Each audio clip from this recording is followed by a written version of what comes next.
আমি মাকে মনে করার চেষ্টা করি, মায়ের চেহারাটা আমি ভুলে গেছি,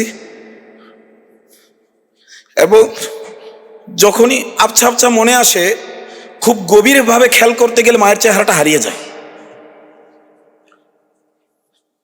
সেই ভাইটাও এখনো কারাগারে আছে। মিথ্যা। বিভিন্ন রাজনৈতিক দলের ব্যক্তিবর্গ দলে দলে কারাগার থেকে বের হয়ে আসছিলেন। এমনকি অনেকের ক্ষেত্রে, রাজনৈতিক নেতাদের ক্ষেত্রে আইনি ফর্মালিটিও মেনটেন করা হয়নি। কারা ফটক থেকে তাদেরকে এমনি ছেড়ে দেওয়া হয়েছে, পরবর্তীতে ছেড়ে দেওয়ার পরে যে আইনি ফর্মালিটি মেনটেন করা হয়েছে।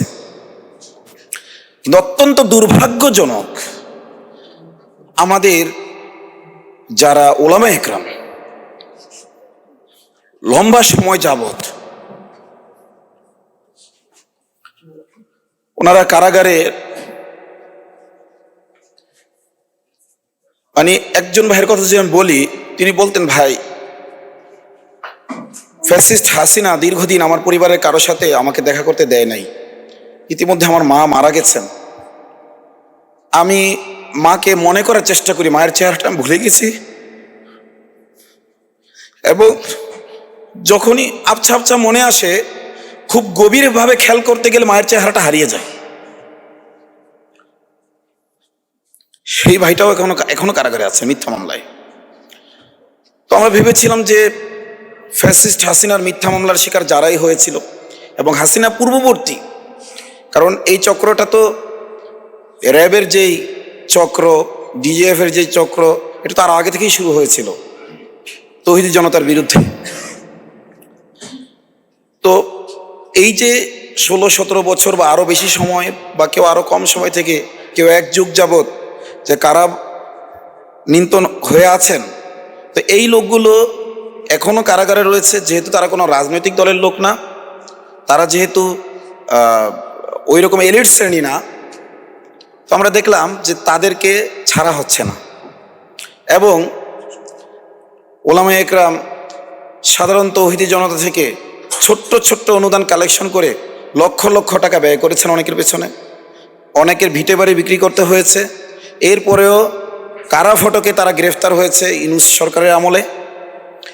আবার অনেককে দীর্ঘদিন যাবৎ রিলিজ পেপার পৌঁছে যাওয়া সত্ত্বেও তাদেরকে ছাড় ছিল না। এবং আমরা যখন এই বেআইনি কর্মকাণ্ডের প্রতিবাদ করেছি, আমরা হয়ে গেছি। তো এই যে প্রথম যে প্রত্যাশাটা ছিল দলে দলে মানুষ বের হয়ে আসবে, রাজনৈতিক দলের লোকেরা বের হয়ে এসেছে, এখনো তৌহিদি জনতা এবং ওলামা একরাম মিথ্যা মামলায় শিকার হয়ে রয়েছেন। এই প্রত্যাশা আমাদের পূরণ হয় নাই। এবং যারা বের হয়ে এসেছেন তাদের কোটি কোটি টাকা, তাদের এই যে লম্বা সময়ে তার ইনকাম করতে পারতেন, তার যে আর্থিক ক্ষতিপূরণ, সেটাও দেওয়া হয়নি। অনেকের পরিবার পরিজন নেই। আর দ্বিতীয় যে প্রত্যাশা, লেভেল প্লেয়িং ফিল্ড, যে দাওয়াতের ক্ষেত্রে আমরা আমাদের আদর্শ প্রচারের লেভেল প্লেয়িং ফিল্ড পাবো, এটাও আমরা পাইনি। আমরা দেখেছি 24 পরবর্তী সময়ে নিরীহ কিছু সেমিনারের কারণে ওলামা একরাম এবং তৌহিদি জনতার পক্ষে যে সেমিনারগুলো করা হচ্ছিল, তখন আমাদের কিছু ভাইয়েরা বলা শুরু করলো যে এই আসা শুরু করেছে। নাউযুবিল্লাহি মিন যালিক। সেই হাসিনার ন্যারেটিভকে ফিরিয়ে আনার প্রচেষ্টা করা হচ্ছে। তো এই দুইটা জিনিস আমি যেহেতু ছোট জায়গা থেকে চিন্তা করেছি, আমার প্রত্যাশা ছিল এই দুইটা জিনিস, এই দুইটার একটিও আমাদের প্রত্যাশা পূরণ হয়নি। এজন্য আমাদের এখানে জুলাই যোদ্ধাদের অন্যতম একজন আইকন নাসিরউদ্দিন পাটোয়ারি ভাই এই মুহূর্তে উপস্থিত হলেন।